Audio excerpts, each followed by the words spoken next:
Vidhammer Fantasy. Welcome back to Vidhammer. I'm Spudlow, and in this video we're covering one of our older weekly games where we pitch the High Elves versus the Orcs and Goblins at 2,150 points. As we've been learning the new edition of 40k recently, this is the last game in the archives for Fantasy until the team tournament later this month.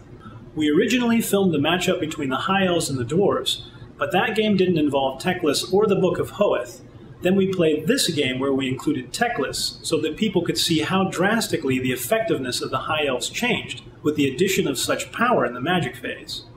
Regrettably, most of the Dwarf matchup footage was corrupted, which is probably for the best since the High Elves folded like an origami dog turd by the end of the fourth turn. This matchup goes a bit differently, between an equally tough Orcs and Goblins list. Let's have a look. As it's our weekly game, we roll for a random scenario and get battle line. We have a non-biased third party set up our terrain, with the fence line turning out to be a blessed bulwark, and the marsh ending up as a Cimmerian quicksand. The Orcs win the roll for board edge, and elect to set up on the right side of the screen. We roll for spells, with the Orcs having a level 4 Savage Orc Great Shaman that gets Gaze of Mork, Headbutt, Here We Go, and Foot of Gork, about the worst I could imagine, while a level 2 Night Goblin Shaman ends up with Sneaky Stabbin' and Gork'll Fix It. I'm playing the High Elves, and my only caster is Teclis, but he's quite enough by himself. I decide to give him the Lore of Shadow, and he knows all the spells, so no rolling for me. The Orc player starts off deployment with a Goblin Doom Diver as his only war machine. We decided to play the ruins in the center as a building. This meant I could try to set up entirely on one side or the other, but with the position of the upper house, there was really only room for a single horde unit to fight in that gap. So I decided to place my unit of 32 Phoenix Guard so they could clear the lower edge of the central house. He put down a single Mangler Squig, so it's back to me without any of his big units out. With the greater amount of room on the lower half of the board, I put down my unit of 30 White Lions just below the Phoenix Guard, thinking that the one unit of Spearmen I have remaining will simply sit in the upper gap between the buildings to keep the others from being flanked. He puts down another Mangler Squig at the very bottom, and I follow with my final unit of 57 Spearmen above the Phoenix Guard. Now that he knows my layout, he places his units to match up as he pleases. His block of 30 Squigs and 10 Herders goes at the top, angling down towards the gap as I place Teclis and my BSB in with the Phoenix Guard. Then he puts down 37 Savage Orcs, 51 Night Goblins, and 36 Black Orcs. His BSB and Savage Orc Shaman go with the Savage Orcs, and the Night Goblin Shaman conveniently goes with the Night Goblins. Deployment finished. Things aren't looking too bad for me, really. This was the best matchup that I could hope for as far as things went. With a +1, I managed to get the first turn and start the game off, marching my units forward with 6 Spearmen getting sucked into the quicksand.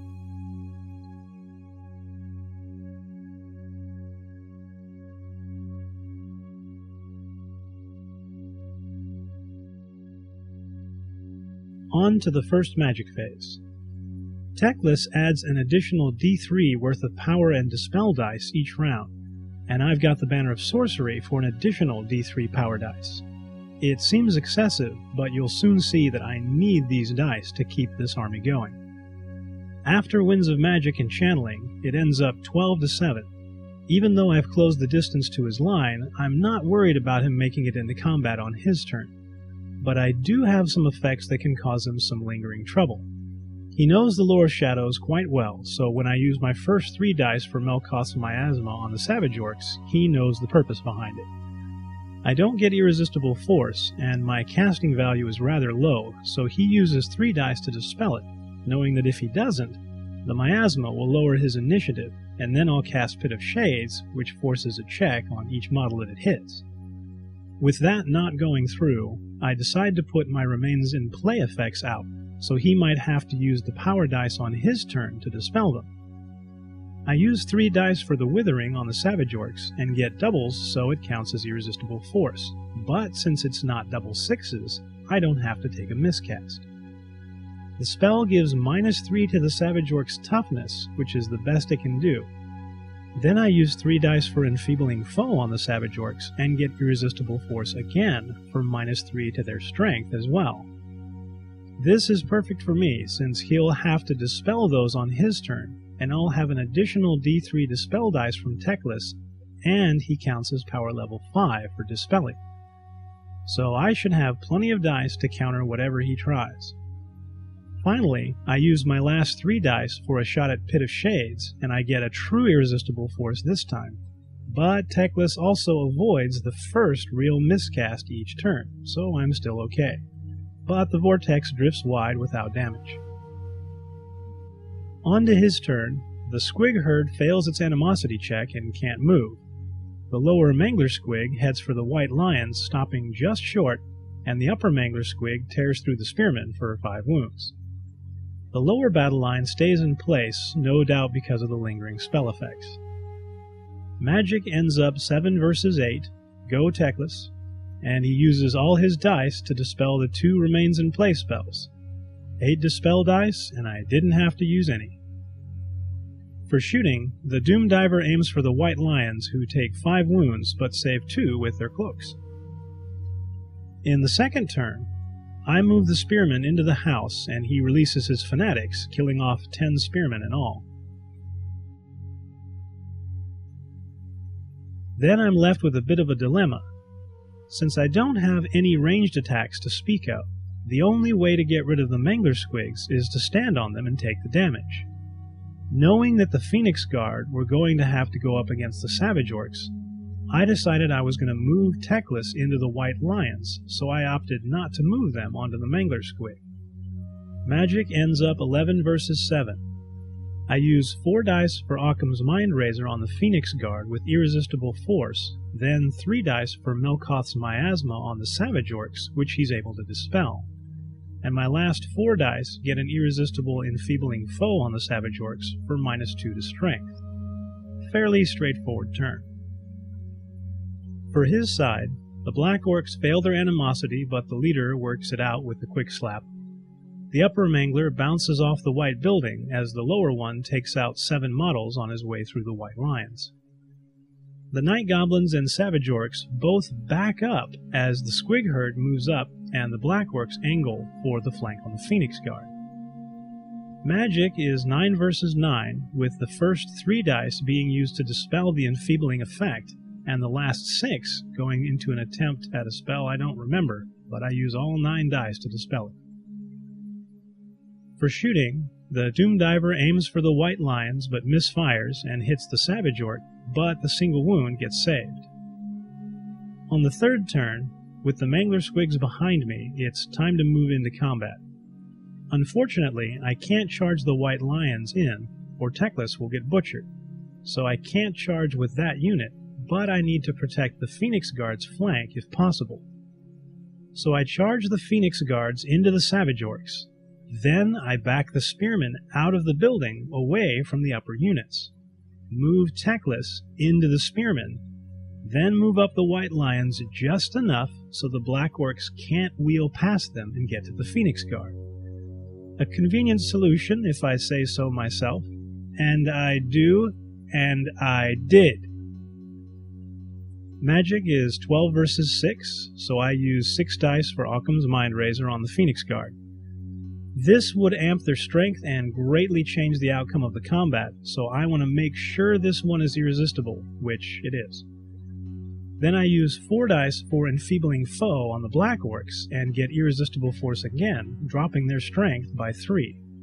I cast this on the Black Orcs since I know the White Lions will take quite a beating with their lower numbers, and even though this would probably be dispelled, he'll have to go after it. I use the last 2 dice to try for Melkoth's Miasma on the Black Orcs, figuring the Phoenix Guard combat doesn't need any more help, but I don't get Irresistible Force, and with 6 dispel dice, he didn't even have to roll. In our first and only combat, the Noble kills off the War Orc in a challenge, the Phoenix Guard cut down the Savage Orc Shaman, and take out 12 Savage Orcs, who hit back for 11 wounds.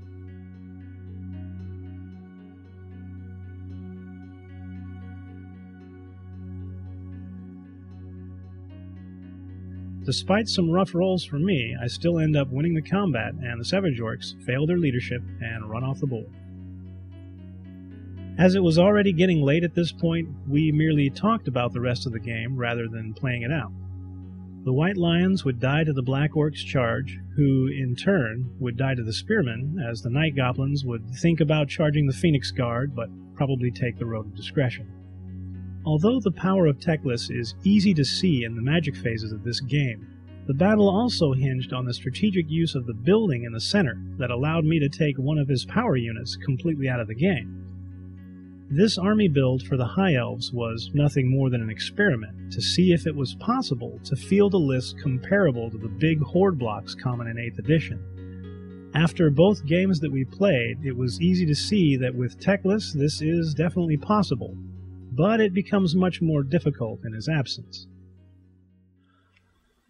My only realization with a list like this is that you'll have to have buffs on your units and debuffs on your opponent's units if you want to effectively win combat. Teclis is powerful, but he's still limited by the number of power dice available each turn.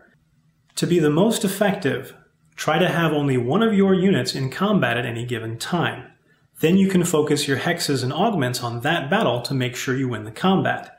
The following turn, you can focus your efforts elsewhere to make sure you win the next important battle. One more strategy that lends itself to the large block army builds. The fewer the units, the greater the effect from each spell, but that goes the same for your opponent as well.